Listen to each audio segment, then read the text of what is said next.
Hello, welcome to another edition of the VOD Weekly News Recap. I am Glorious Haddjitou Njie. Good evening. Now let's look at the headlines.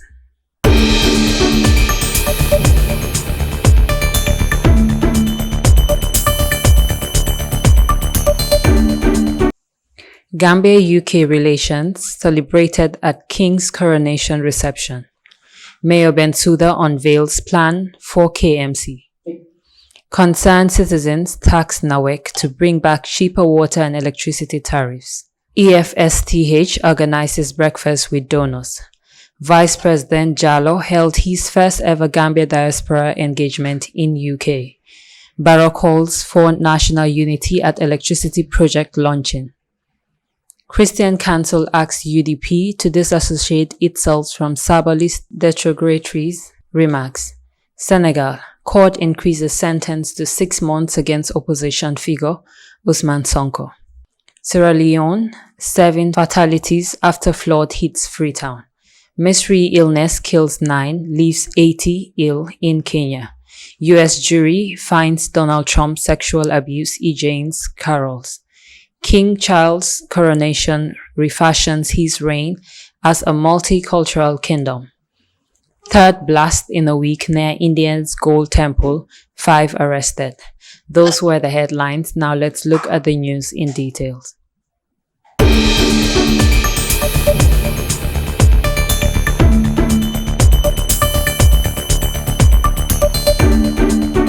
The British High Commissioner in the Gambia, David Belgloves, has said the coronation of King Charles III reflects the modern diversity multi-faith United Kingdom, promoting the theme youth, community diversity and sustainability. Addressing a reception held at the Admiral House in the United Kingdom, staged to mark the occasion and was attended by government officials and a cross-section of Gambians, diplomats amongst others. Belgloves told the audience of his delight that many in the gathering reflect similar values, especially those from charity and civil society organizations. Responding to the High Commissioner's remark, Defense Minister Serin Modunjai, on behalf of the government, said the event was justifiably given the long and historic relations between the two countries. He reveals that both the late Queen and her son King Charles visited the Gambia, and the most recent was by the King after 2016 elections. The CEO of Standard Chartered Bank said his institution, which operates globally for 170 years, is always happy to partner with friends at the British High Commissioner at any opportunity possible, especially for one that is historically significant as the coronation of King Charles.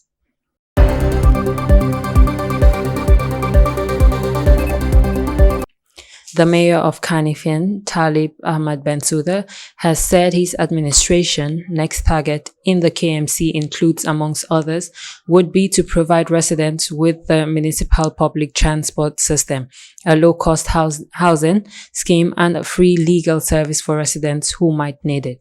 He also promised to build a network of roads to connect each ward in the KM with a pass-by road. The mayor said if entrusted with the running of the KMC again, he would dedicate efforts to fighting against flood as well as beautify more boulevards in the municipality and make it even cleaner of waste. Bensouda made these revelations on Saturday as he launched his manifesto unveiling his programs for the municipality should he secure re-election in the 20th May elections. The ceremony was held at the Seaview, where the senior leadership of the party, councillors, and supporters gathered to hear the mayor talk about his achievements for the past 5 years and targeted goals for the coming one. Causing massive population growth. Also, the birth rate in KM is very high, causing a big population growth year in, year out. Therefore, housing has come under pressure. The amount of people looking for housing is on the rise, and this has caused landlords to increase rental prices month on month. Government has not done its part by regulating the rents, by creating price ceilings to ensure that landlords are not exploiting poor residents. Therefore, because of government's lack of intervention, the council wants to embark on an affordable housing program.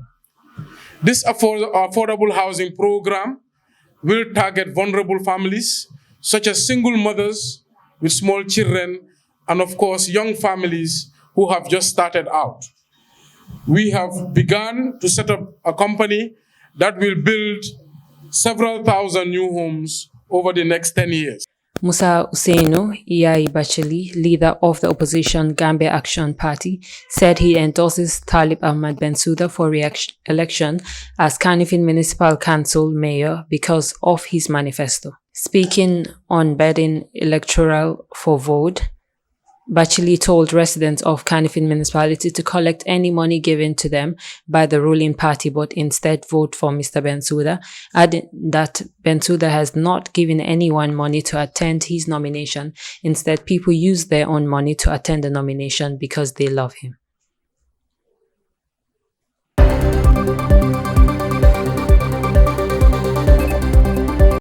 Team Gomsabopa movement on the 8th May held a press conference to talk about the recent NAWEC tariff increment and their call of action and plans to resist it. In a joint statement signed by Bringing Back Cheaper Tariffs Movement and Team Gomsabopa, stated that access to affordable water and electricity is a basic fundamental human right which any serious government must provide its people. Unfortunately, it highlighted that the Gambian people have been struggling to enjoy stable electricity and access to clean water since independence, leading to the rebranding of the Gambia's only national water and electricity company, NAWEC. But yet failing to provide safe water for its people. This highlights pure lack of care, with over 70% of the Gambian population suffering from E. coli in household drinking water. That's what the investigation is saying. According to NAWEC's electricity road map, which they published in November 2021, the average monthly electricity expenditure of households in rural areas was just over $1,150 and over $1,780 in urban areas.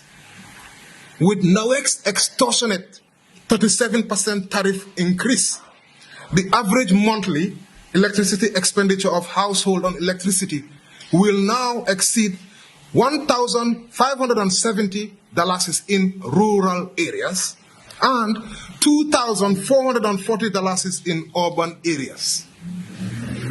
Looking at these cost increases for electricity alone, without considering the increase of water and transportation, highlights how cost of living is fast outpacing salaries of local income earners in the country. According to media reports from the Point newspaper on the 3rd April, NAWEC has been struggling to pay arrears of almost $1 billion owned by Cerelac. Back in April 11, 2023, the Gambia government is also reportedly owing NAWEC close to $750 million. The statement further stated that the millions of dollars government owes NAWEC and NAWEC's billions owed in loans that continue to be paid by Gambian taxpayers highlights the financial calamity NAWEC finds itself in, all at the expense of the Gambian people.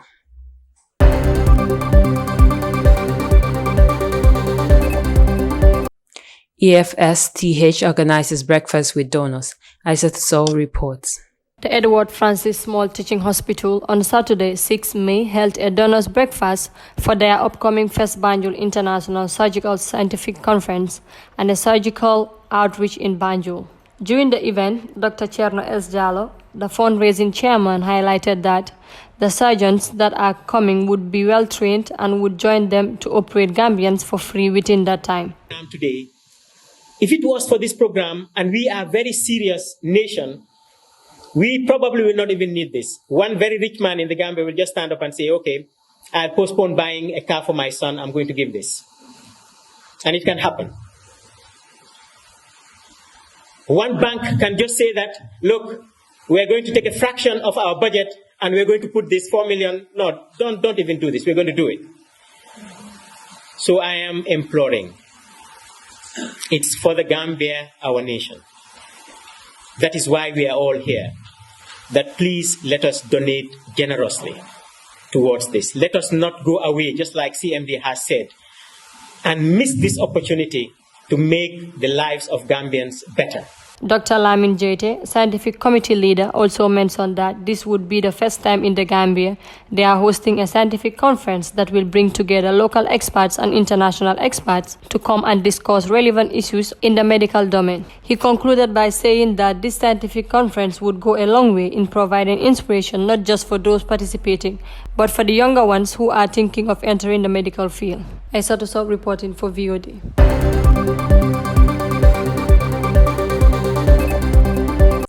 Vice President Jallow held his first ever Gambia diaspora engagement in UK. Haddjitou Njie reports. Gambians in the diaspora on Sunday evening, 7th May, held a Gambia diaspora engagement with His Excellency the Vice President of the Gambia, Mamadou B.S. Jallow, who was in London to attend King Charles' coronation. This event was chaired by the Gambian High Commissioner in London and former Chief Prosecutor of the International Criminal Court, Fatou Bensouda, and attended by the Minister of Higher Education, Research, Science and Technology, Prof. Pierre Gomez, and the Minister of Basic Education, Claudiana Cole, and the Minister of Foreign Affairs, Mr. Momodou Tangara. Several other people, NGOs and partners in London, UK attended the event to discuss some of the issues that the diaspora are facing and economic contribution to the diaspora. Some of the issues raised by several individuals include migration, mental health, criminal investigation training, disability, investment, and etc. The Gambia High Commissioner in London also presented certificates of appreciation to some of the Gambians in recognition of their achievements and contribution to the advancement of their various engagements in the United Kingdom and in the Gambia.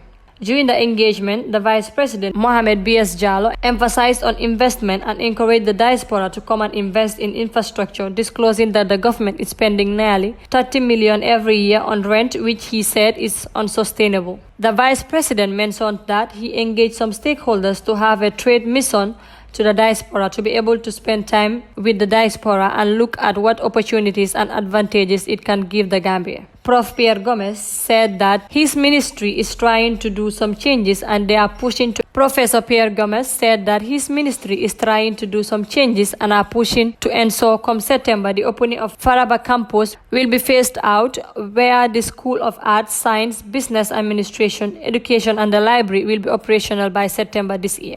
During the event, Professor Jibril Fall, UK-based Gambian, also highlighted that the government of the Gambia knows some of the urgent things and realities they can do for the diaspora, especially in terms of reforms and diaspora voting registrations. This is the first time ever Gambians in the diaspora engage with the Vice President, Mohamed B.S. Jallow, since being appointed by the President on the 24th February 2023, following the death of his President, the late Badara Diouf. Reporting for VOD, Haddjitou Njie. President Adama Barrow has called on Gambians to put aside their political differences and join hands together to develop the country. Speaking at the inauguration of the $8 million World Bank, European Union and the European Investment Bank electricity project in Sami, President Barrow stated that his opponents should not use their grievance against him to frustrate the country's development. We should not misconstrue working for the Gambia with working for President Barrow. None of you is working for me. You're working for the Gambia, and the earlier you realize that, the better for all of us, he said. He said he was destined to be president by God and there is nothing anyone can do about it. President Barrow said the government remains committed towards achieving its 2025 electricity access for all.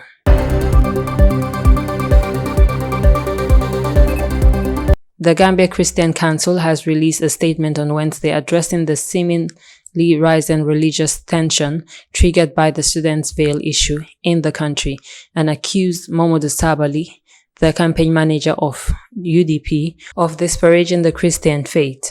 In the letter, the council stated, the bishops and other members of the Gambia Christian Council (GCC) are aware of recent religion tension triggered by the veil issue in our faith-based schools and other educational institutions and diverse The Christian Council is also aware of derogatory, unhealthy and ill-informed pronouncement made by Momodu Sabali, the campaign manager of one of the leading political parties in our nation.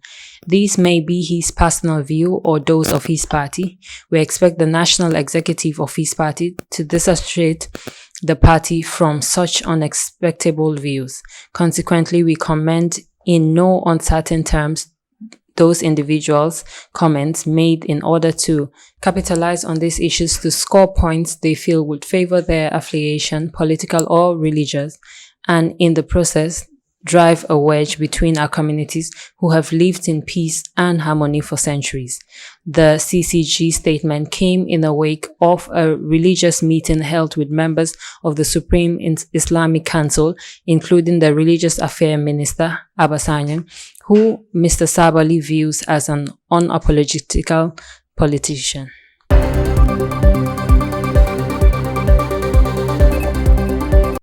Now let's look at the news across our borders.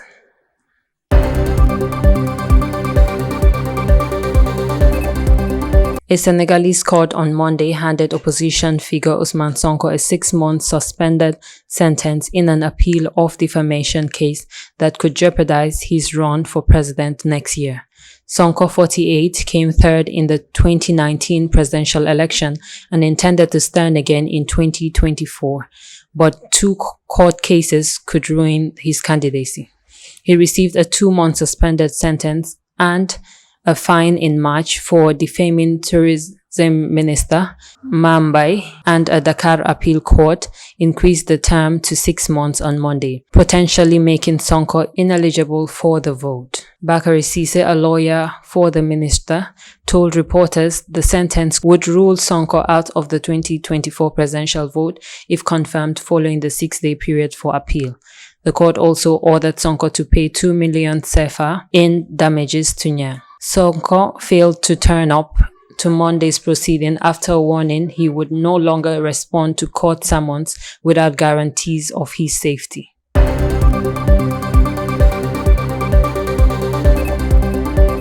Sierra Leone, 7 fatalities after flood hits Freetown.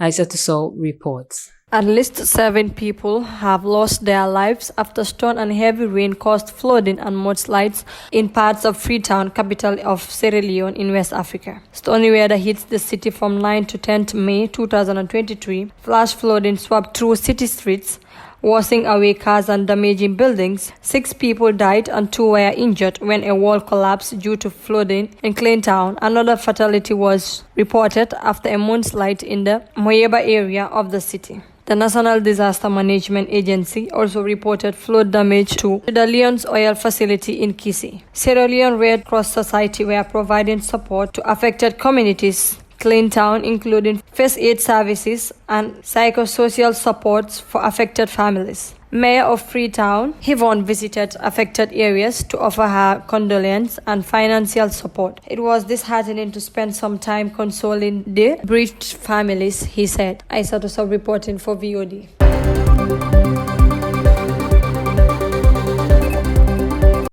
At least 9 people have died and over 80 others are seriously ill in Kali location, Marsabit country, following an outbreak of an unknown disease.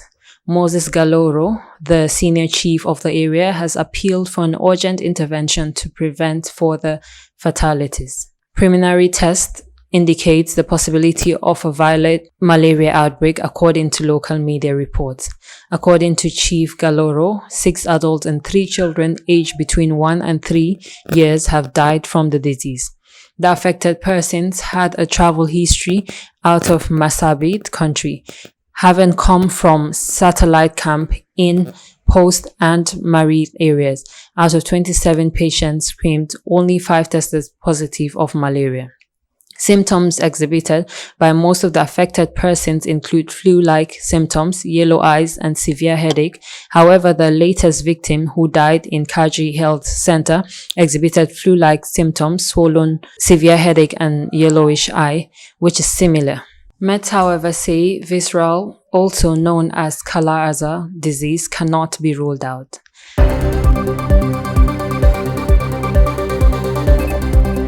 Now let's look at the international news in details.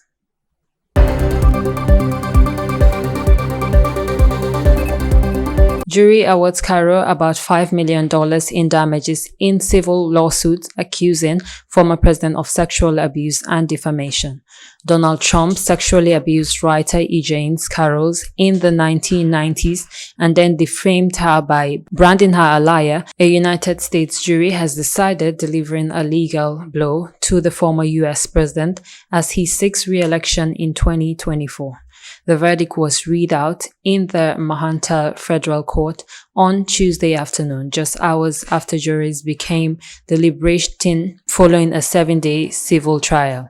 Carroll had accused the former U.S. president of sexual assaulting her in the New York City department store in the mid-1990s and then defaming her by dismissing her story in a 2019 memo as a conjoy. The 9-member jury determined on Tuesday that the ex-president did not rape Carroll, but they did find him liable for sexual abuse and defamation, the New York Times, CNN, and other U.S. news outlets reported.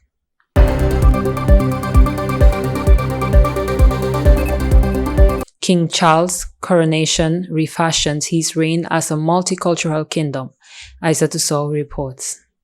Millions of people across UK and beyond have celebrated the coronation of King Charles III, a symbolic ceremony combining a religious service. The ceremony was held at Westminster Abbey, with the king becoming the 40th reigning monarch to be crowned there since 1066. Queen Camilla was crowned alongside him before a huge parade back to Buckingham Palace, after a lifetime as heir to his late mother, Queen Elizabeth II. Charles III has finally met his date with destiny and been crowned king. The coronation ceremony stepped in ancient ritual and bringing with blinds at a light when the monarchy is striving to remain relevant in the French model Britain, in displays of royal power straight out of the Middle Ages. Charles was presented with an oath, a sword, and a sceptre, and had a solid gold bejeweled sandward's crown placed on top of his head as he sat upon the 700-year-old oak coronation chair. In front of world leaders, foreign royals, British aristocrats, and stars, Charles declared, "I came not to be served, but to serve." Inside the medieval abbey, trumpets sounded and the congregation of more than 2,000 shouted, "God save the King." Outside, thousands of troops, hundreds of thousands of spectators, and a sputtering of protesters conveyed. Haddjitou reporting for VOD. 5 people have been arrested after a third blast in less than a week shocked the area around the Sikh holy site of the Golden Temple in Punjab state, Indian police said. 2 of the suspects had prepared the improvised explosion device at a guest house in the city, State Police Director General Goras told reporters on Thursday, while the other 3 provided the materials. He gave more information about the suspected motives and said investigations were continuing. A movement for a separate Sikh homeland known as Khalistan caused deadly violence in Indian Punjab in 1980s and 1990s. In March, a manhunt was launched in the state to arrest a firebrand-string separatists who encouraged protests and vandalized amongst the diaspora. It was unclear whether the manhunt was connected to the 3 explosions.